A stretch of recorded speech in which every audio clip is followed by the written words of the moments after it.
Parasha Vaishlach.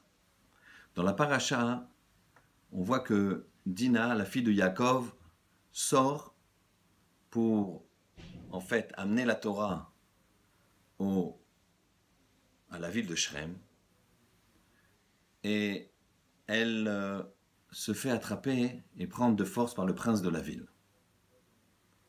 L'attitude de Yaakov à ce moment-là est incroyable. Yaakov se tait. Le terme de la Torah dit Echeresh Yaakov. Il est sourd, muet. Il ne fait pas cas de ce qui rentre dans ses oreilles, du détail des événements. Il ne parle pas. Il attend patiemment.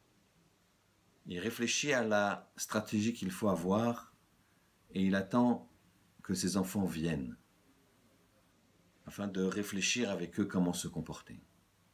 Ici, on voit une mida extrêmement importante qui s'appelle la patience. La Gemara dans Chagiga nous dit qu'il faut toujours être patient, même dans l'apprentissage de la Torah. À plus forte raison dans les autres domaines. Et de nous dire un principe qui s'appelle Tafasta meruba lo tafasta. Si tu as pris beaucoup, tu n'as rien pris. Tafasta muat, tafasta. Tu as pris un peu, tu as pris. C'est-à-dire qu'il faut être patient et aller par échelon, doucement, doucement. On voit ça dans l'attitude de Yaakov. Yaakov savait qu'il allait être en difficulté avec Lavan, quelques années auparavant. Et quand il est sorti de Beersheva, il a prié à Kadosh Baruch Hu.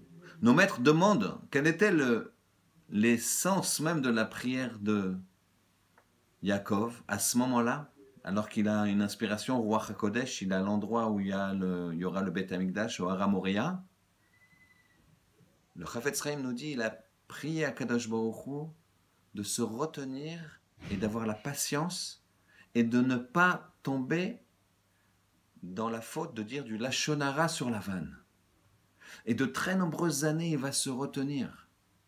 Bien que la vanne ait changé, nous dit la Torah, à Sarah Monim, 10 fois son salaire. Rashi nous dit sur place, Monim, c'est minimum 10 fois. Donc ça fait 10 fois 10.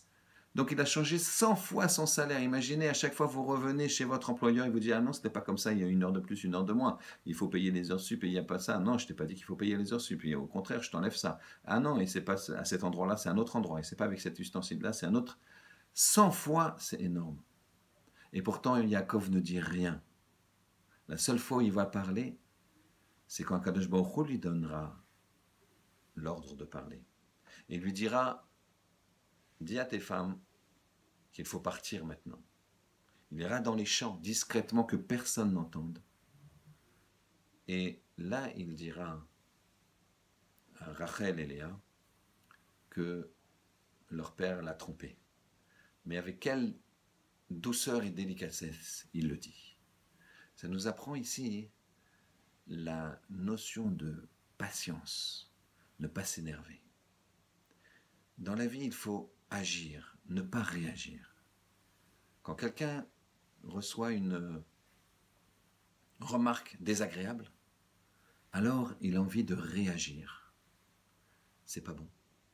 Le Rambam dit que celui qui reçoit une remarque désagréable, une agression, et se tait, non seulement il a un zérout extraordinaire, mais dans cette altercation-là, il va sortir gagnant. Pourquoi ? Parce que, ne répondant rien, son agresseur va s'arrêter. Et la possibilité de remettre le shalom est complètement ouverte. Et si on n'a pas agi comme ça, agir, c'est réfléchir à trouver une solution qui est positive, qui va nous permettre de faire le shalom, de faire la paix. Réagir spontanément sur le coup de l'énervement, sans mettre de patience, ce n'est pas la solution. Mizrat Hashem, qu'Hashem nous aide à agir et à ne pas réagir. Shabbat Shalom.